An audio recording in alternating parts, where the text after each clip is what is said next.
Thank you. Dear Mrs. Mijatovic, dear Dunja, distinguished guests, ladies and gentlemen, dear colleagues, I believe this day has shown once more how much an exchange on the phenomenon of propaganda for war and hatred is needed.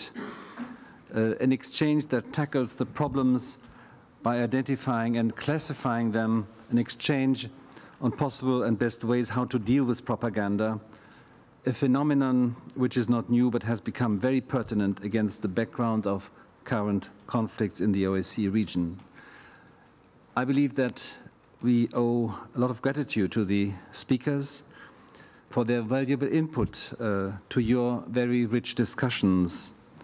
But also looking around this table and beyond, I believe that your attendance today, your interaction, including the emotions in this room today, have demonstrated once again a sense of urgency that is felt with regard to the problem of propaganda. Let me quote my minister, the CIO, Mr. Steinmeier, again. Times of conflict are also times of propaganda and distorted images. And I think we've seen for journalists, as well as for diplomats and governments as a whole, it is often a very delicate task to find the truth in complex realities. Governments should support this quest and must refrain from any attempts to distort realities and instigate aggression and hatred.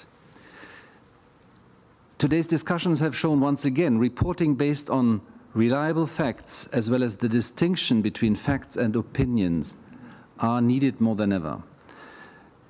Continued work on ethics of journalism, training for young journalists, and the strengthening of self-regulatory mechanisms are cornerstones of professional journalistic work that is needed to counter the temptation of propaganda. We have also to continue working on the legal aspects of the phenomenon, and we have to remain conscious about the fact that new communication technologies offer ever more opportunities also for those who aim at disinformation and distortion of reality. Let's face it, and let's face it with realism, propaganda is on the rise. This is one of the reasons why the German OSCE chairmanship has made freedom of expression and freedom of the media one of its priorities. We will conduct one of the supplementary human dimension meetings on freedom of the media and of expression with a focus on access to independent information in times of crisis. We are willing to further facilitate dialogue on challenges and mechanisms of propaganda and on reporting in times of crisis. Promoting ethics of journalism and supporting strengthening of self-regulatory mechanisms require continuous efforts, which we are willing to support throughout the year. And we want to take a closer look at the challenges of online reporting, and namely implications for journalists, for technical providers involved, but also for the recipients of the information produced. We strongly support the representative for the freedom of the media in working on this pressing matter. And as Dunja Mijatovic is leaving soon, we will do our utmost to secure a swift succession so that the important work can continue unimpeded. Dear Dunja, let me end with by expressing our sincere thanks to you and your whole team for organizing and guiding this conference. Thanks to the speakers and moderators for your efforts, and to all participants for showing interest, for engaging and enriching the discussions with your input. And I look forward to continue our exchanges in a more informal setting after the closure of this meeting next door at a small reception. Thank you for your attention.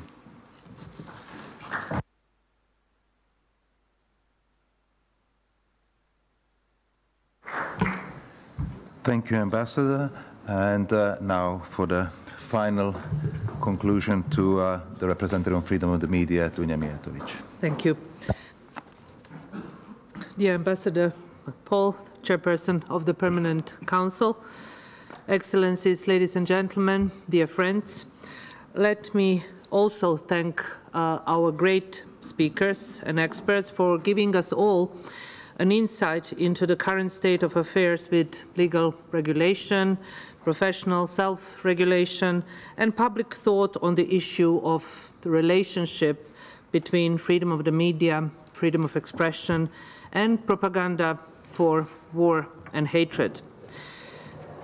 The discussion, in a way, confirmed to all of us what we, in a way, already know, but somehow many states, I would say, are forgetting about it. Propaganda is dangerous when it dominates the public sphere and limits access to information, thereby preventing individuals, citizens from expressing and forming opinions and ideas. Therefore, an antidote is to enforce media pluralism.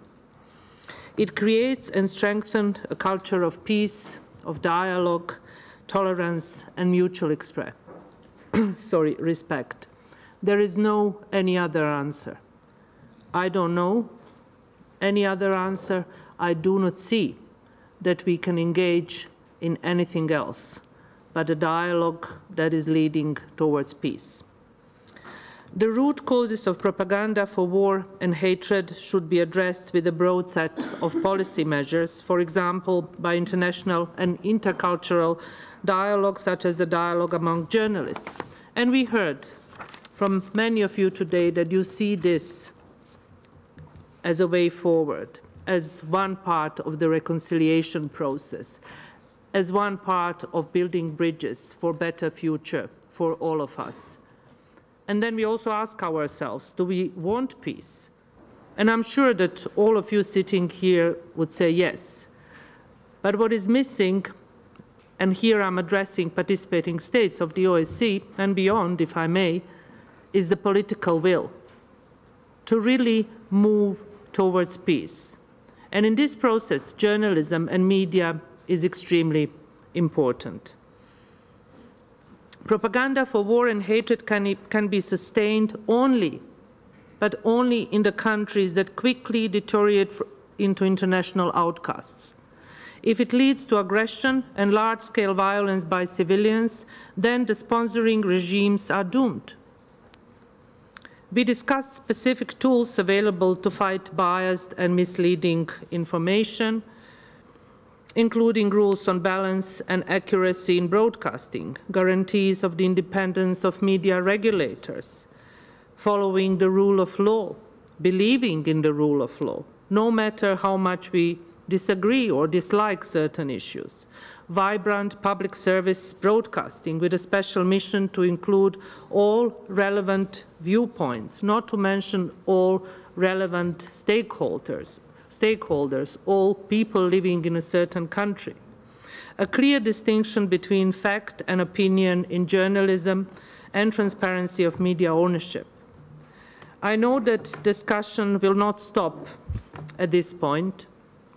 It will continue here in Vienna, that once again gave all of us the opportunity to meet and discuss issues that sometimes are extremely painful, very sensitive.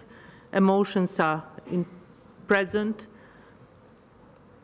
and there is no question why is this the case. But that is why I think it's extremely important that the OSCE is giving a platform or a roof to all people to be able to discuss these issues in a professional and proper manner. And once again, I thank German chairmanship to organize and to give us the opportunity for organizing it, but also to travel from different parts of the OSCE region to all journalists and people that actually came to share their views and their experiences here with us. It would not be able to do so if there is no this kind of recognition of the importance of this topic.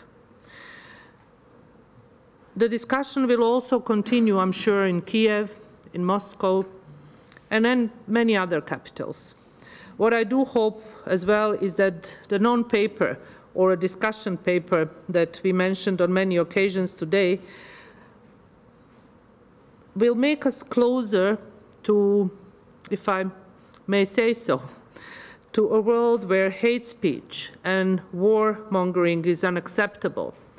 First and foremost unacceptable by democratic societies and pluralistic media. And at the end, I have a message for participating states, and it's very short. Hands off media. Go away from media. It's not your job to tell journalists what to do. You should ensure that media can work freely, that journalists can move safely in your towns, in different villages, that they can cross borders without any restrictions, but you should not create their editorial policy. The message for journalists is very clear. All of you calling yourself journalists, and it's not just present here, everywhere, get up in the morning, look at yourself in the mirror, and ask yourself, what are you doing? Are you working for public, for people, for citizens, or are you serving governments? Are you allowing yourself and your profession to suffer and create something that is inciting hatred, injecting hatred in different societies, division, and ultimately killings and suffering? I mentioned that the bruises and scars are sometimes invisible, but we heard also stories from my part of the world that those bruises and those scars are still present, and we still suffer because of lies, because of all these things that we had to hear for a very long period of time, that created a society that went through something that nobody wants for any state to be repeated. With this, I would end, also thanking you all once again, calling for journalists to be eye-openers and not the ones misleading the public. I will not keep you longer away from a glass of wine, again thanks to German chairmanship, and enjoy the rest of your time in beautiful Vienna. I'm really glad that it's still some sun, and I'm sure that you will come back and bring more experience or more solutions to a problem that we are all facing nowadays. Thank you very much.